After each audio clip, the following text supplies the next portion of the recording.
Hello friend, आपका स्वागत है हमारे यूट्यूब चैनल पे। तो कैसे हो आप सब लोग? आई होप कि आप लोग सब लोग सही होंगे। तो आज हम बात करेंगे, जैसे कि आप देख रहे हैं यूके पीएससी जेई में ये 6 सब्जेक्ट कर लो, 80% आपका टेक्निकल कवर हो जाएगा। ओके, तो ये बहुत ज़्यादा इंपॉर्टेंट आपके लिए बन जाते हैं 6 सब्जेक्ट। अगर आपने देखिए 6 सब्जेक्ट के लिए, तो ये सब्जेक्ट से आपके पास आप पेपर क्लियर कर सकते हो बस, ठीक है। और आप टॉप लेवल में पहुंच जाओगे, यानी कि आपके पास अच्छा खासा मार्क्स आपके पास मिल जाएंगे, ठीक है। तो आपको पीडब्ल्यूडी आसानी से मिल जाएगा। अगर आपने इतना भी कर लिया तो बहुत ज़्यादा सफिशियंट है। ओके, तो आज मैं जो बताऊंगा आपको मेजर सब्जेक्ट कौन कौन से हैं, वो 6 सब्जेक्ट जो सिर्फ आपको इसमें ही ध्यान लगाओगे, अगर इसी में से आपके पास पेपर निकाल दोगे, ठीक है। यूके पीएससी जेई के लिए बता रहे हैं, यूजेवीएनएल के लिए अभी नहीं बता रहे हैं। तो देखिए गाइस, पेपर निकालने के लिए सबसे बड़ी स्ट्रेटेजी होनी चाहिए अपनी। एक स्ट्रेटेजी बनाओ, ठीक है। अगर देखिए पढ़ाई तो हर कोई कर रहा है, अगर स्ट्रेटेजी से पढ़ोगे तो तभी पेपर क्लियर होगा। जैसे ही कंपटीशन बढ़ रहा है, आपको पता होगा कितने बच्चों में कंपटीशन है। मैंने बोल रखा है 2000 से 2500 कैंडिडेट के बीच में यहाँ पे कंपटीशन रहने वाला है आप सब लोगों का। तो अपनी बेस्ट तैयारी रखें इन सब्जेक्ट को। ऐसा ना हो कि आप लोग वीक बना रहे हैं। इन सब्जेक्ट को सबसे पहले पढ़िए और बार बार इनका रिवीजन करते रहिए। जितने ज़्यादा एमसीक्यू हो सके उतने ज़्यादा एमसीक्यू लगाइए इन सब्जेक्टों के, जितने मैं बताऊंगा 6 सब्जेक्ट के। टेक्निकल की बात बोल रहे हैं, नॉन टेक की अभी बात नहीं बोल रहे हैं। नॉन टेक में आपको पता होगा हिंदी इंग्लिश आने वाली है। तो स्टार्ट करते हैं बिना टाइम वेस्ट करे हुए। तो गाइज ये आपके पास सिलेबस है कुछ इस तरह से, जिसमें 9 सब्जेक्ट पेपर 1 में और 3 सब्जेक्ट पेपर 2 में आपके पास देखने को मिल जाएंगे। क्योंकि इसमें ही आपको कौन कौन से सब्जेक्ट पढ़ने हैं वो बहुत ज़्यादा इंपॉर्टेंट बन जाते हैं। जो 9 सब्जेक्ट है, 9 सब्जेक्ट को भी हमने डिवाइड करा है अलग अलग पोर्शन में। तो देख लेते हैं हम पहले 9 सब्जेक्ट देख लेते हैं कौन कौन से। Strength of material and theory of structure, RCC, steel और building material and estimated costing, and यहाँ पे सीपीएम पर्ट भी आपके पास दे रखी है। और पेपर सेक्शन बी की बात करें, soil mechanics and foundation survey, building material construction, water supply. तो आपके पास वाटर सप्लाई यानी कि एनवायरनमेंट, ठीक है। तो ये सब्जेक्ट आपके पास हो जाते हैं पेपर 1 में।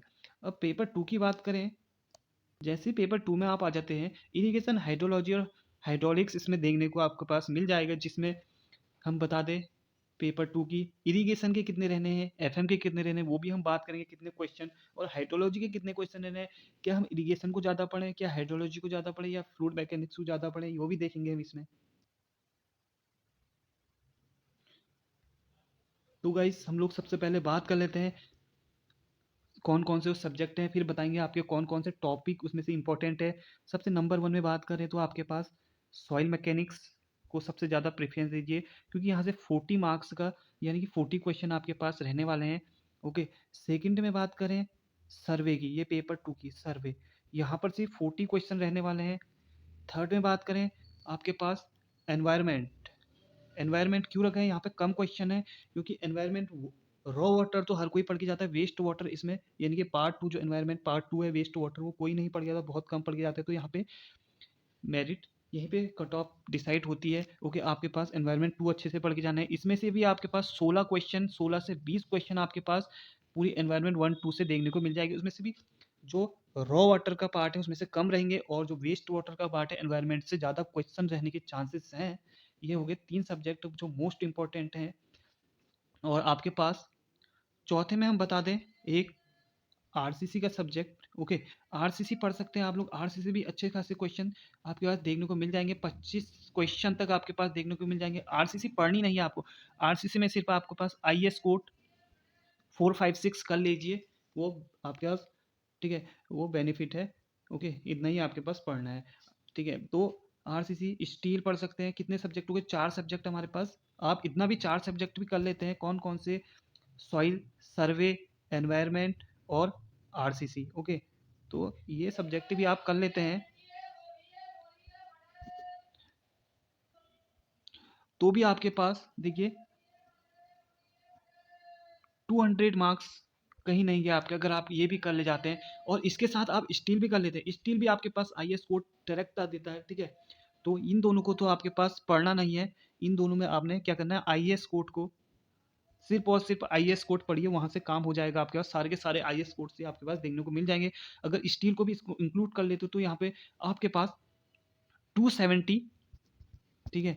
तो 270 आपके पास मार्क्स बन जाते हैं ये 5 सब्जेक्ट से। पेपर 1 में, पेपर 1 में आपके पास 270 मार्क्स आपके पास 5 सब्जेक्ट से आ रहे हैं, ठीक है। कितने में से? 360 में से। तो गाइस कितना ज़्यादा 5 सब्जेक्ट कितने इंपॉर्टेंट है आपके पास देखने को मिल जाएंगे। पेपर 1 की बात करें तो उसमें भी अभी हम देखेंगे सॉइल में क्या पढ़ना है आपके, क्या छोड़ना है, ओके। फिर पेपर 2 की बात कर लेते हैं, एक ओवरव्यू हम देख रहे हैं अभी। पेपर 2 की बात करें, पेपर 2 में भी आपके पास इरिगेशन, ठीक है, इरिगेशन, एफएम और हाइड्रोलॉजी, ठीक है, 3 सब्जेक्ट ये हैं। इरिगेशन में भी आपके पास 100 क्वेश्चन इरिगेशन से ही देखने को मिल जाएंगे। फ्लूइड मैकेनिक्स के जनरली 60 क्वेश्चन आपके पास देखने को मिल जाएंगे। क्यों? क्योंकि 180 क्वेश्चन का ये रहने वाला सेट, और 20 क्वेश्चन आपके पास हाइड्रोलॉजी के देखने को मिल जाएंगे। यानी कि इरिगेशन बहुत ज़्यादा यहाँ पे इंपॉर्टेंट बन जाता है आप लोगों के लिए। इरिगेशन का ऐसा भी मत छोड़िए, देखिए मैंने अभी बुक भी बता रही कि इरिगेशन की कौन सी लेनी है। एस के गर्ग ले लीजिए, संतोष कुमार गर्ग की, उसमें ऑब्जेक्टिव क्वेश्चन है, उनको भी करके जाइए, ओके। तो कोई भी क्वेश्चन ऐसा ना हो कि आपके पास नहीं आता हो इरिगेशन से, आसानी से आप ला सकते हो और इजी इजी अपनी थ्योरी पढ़ते रहिए, ओके। तो हम देख लेते हैं इसमें अब कौन कौन से टॉपिक इंपॉर्टेंट है। तो जैसे जैसे ही अब लोग सॉइल मैकेनिक्स, सबसे पहले सॉइल मैकेनिक्स एंड फाउंडेशन। बहुत से लोग फाउंडेशन को यहाँ पे छोड़ के जाते हैं, जो बहुत बड़ी गलती करते हैं। उनको छोड़ना नहीं है, यहीं से हमारे पास कट ऑफ बनती है। फाउंडेशन इंजीनियर अच्छे से पढ़ के जाना, ठीक है। इसमें से भी कौन कौन से बन जाते हैं देख लेते हैं हम। देखिए इसमें फंडामेंटल टर्म्स यानी कि रिलेशनशिप से आपके पास, आपने प्रीवियस ईयर उठा के देखना, 13 या 15 का प्रीवियस ईयर उठा के देखना, वहीं से आपके पास बने हैं कम से कम 12 मार्क्स के, यानी कि 6 नंबर के रिलेशनशिप डायरेक्ट आए हैं। कौन कौन से? E is equal to N upon 1 - n, ठीक है, या N is equal to E upon 1 + E से यहाँ पे क्वेश्चन आए हैं, ठीक है। ये रिलेशनशिप है, अलग अलग रिलेशनशिप है। जैसे आपके पास gamma W is equal to क्या होता है, ड्राई डेंसिटी बराबर दे देगा जी गामा डब्ल्यू 1 + ई करके यहाँ पर से क्वेश्चन बने हैं, जिसमें रिलेशनशिप डायरेक्ट भी पूछे गए हैं, इनसे न्यूमेरिकल भी पूछे गए हैं। तो 12 मार्क्स रिलेशनशिप को छोड़ के मत जाना, बहुत ज़्यादा इंपॉर्टेंट रिलेशनशिप।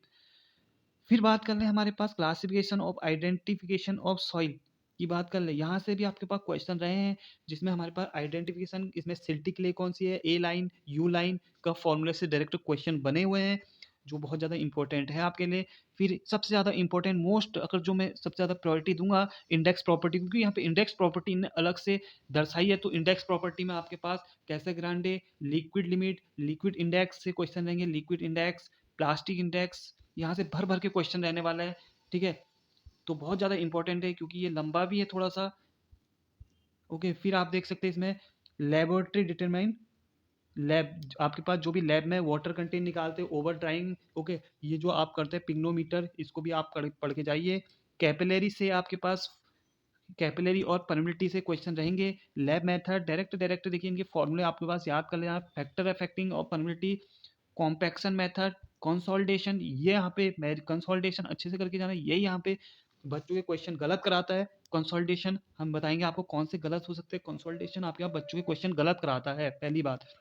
और बात कर लें यहाँ पे अलग से देगा consolidation, difference between compaction and consolidation, okay. यानी कि कॉम्पैक्शन एंड कंसोलिडेशन में आपके पास अंतर पूछ देगा वो क्या होता है, ठीक है। ये एक ना एक क्वेश्चन यहाँ पे से 1-2 मार्क्स आपके पास यहाँ पर देके जाएगा पक्का, ठीक है। कॉम्पैक्शन, जैसे हमारे पास कंसोलिडेशन क्रीप होता है, तो कॉम्पैक्शन इंस्टेंटेनियस होता है, उसी समय होता है। स्टैटिक लोडिंग लगेगी, उसमें डायनेमिक लोडिंग लगेगी, ठीक है। तो ऐसे क्वेश्चन पूछ सकता है, तो इसको भी आप अच्छे से पढ़ के जाइए। फिर बात कर लें शेयर स्ट्रेस से क्वेश्चन भी रहेंगे, और इफेक्टिव स्ट्रेस, शेयर स्ट्रेस यहाँ पे क्वेश्चन देगा पक्का, ठीक है। यहाँ पे सबसे ज़्यादा इंपॉर्टेंट बन जाता है कंसोलिडेशन वाला पार्ट, उसको छोड़ के मत जाइए, ओके। तो शेयर स्ट्रेस से भी डायरेक्ट ट्राइक्सल टेस्ट, डायरेक्ट टेस्ट से, ठीक है, यहाँ से न्यूमेरिकल बन सकता है। अनकन्फाइंड कंप्रेसिव टेस्ट से यहाँ पे से न्यूमेरिकल बन सकता है, यहाँ से न्यूमेरिकल आएगा, ठीक है आपके पास। और परमिलिटी से भी एक न्यूमेरिकल आएगा, ओके। छोटे छोटे न्यूमेरिकल है, आप परमिलिटी से भी देख के जाइए। बेडिंग प्लेन का, और पैरेलल प्लेन, बेडिंग प्लेन, ठीक है, हॉरिजॉन्टल वर्टिकल प्लेन करके, ठीक है। तो अर्थ प्रेशर की बात करें, अर्थ प्रेशर, एक्टिव प्रेशर, और आपके पास पैसिव प्रेशर, ठीक है। तो ये यहाँ से न्यूमेरिकल तो नहीं पूछेगा, बट एक आध छोटे मोटे न्यूमेरिकल पूछ सकता है। के इज इक्वल टू जैसे होता है 1 - sin φ अपॉन 1 + sin φ होता है। अब इसको अगर टेन स्क्वायर, ये पूछा भी गया है यहाँ पे क्वेश्चन, इसी को के को अगर हम टेन स्क्वायर की फॉर्म में लिखें, तो टेन स्क्वायर 1 - ठीक है, तो 45/5 आपके पास ऐसे देखने को मिल जाएगा, ठीक है। तो ये हमारे पास एस टाइप के डायरेक्ट आपके पास क्वेश्चन रहेंगे, तो आप लोग इसको चेक कर सकते हैं। ओके गाइस,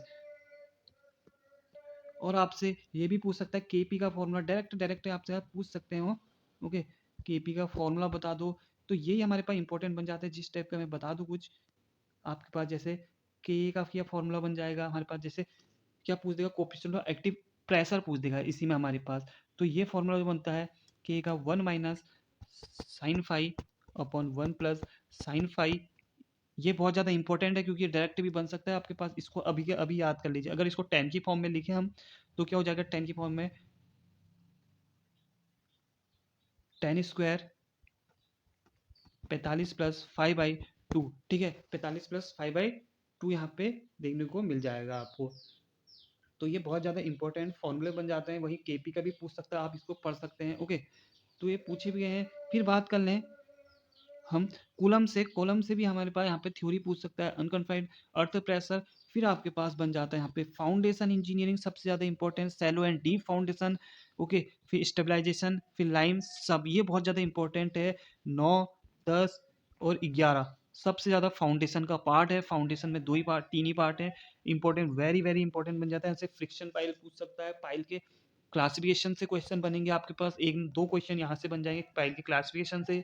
ओके, और कई यहाँ पे फाउंडेशन, यहीं पे मेरिट लिस्ट यानी कट ऑफ जो होगी यहीं पे बनती है, ऊपर नीचे। आप अगर ये फाउंडेशन कर ले जाते हो तो कई बच्चों से आप आगे रह जाओगे, ठीक है, 500 या 1000 बच्चों से ऊपर आपके पास रहने के चांसेस, अगर आपके पास फाउंडेशन पढ़ के जाते हो अच्छे से, ठीक है, विद क्वेश्चन। ओके गाइस, तो क्वेश्चन मैंने बता दिया कहाँ से लगाना है, वो मैंने ऑब्जेक्टिव बुक बता दिया आपको, वहां से आप देख सकते हैं।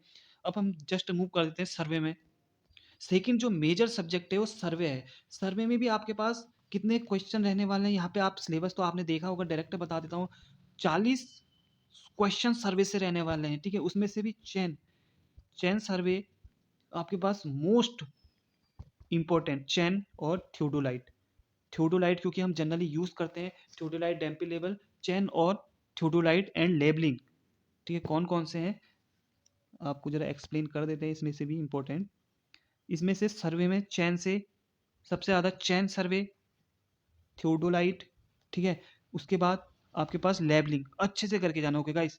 लेबलिंग, इन तीनों के क्वेश्चन जितने ज़्यादा हो सके लगा लेना, ठीक है। बहुत ज़्यादा मोस्ट इंपॉर्टेंट है, यहीं से क्वेश्चन बनते हैं और इस बार भी बनने के चांस रहेंगे।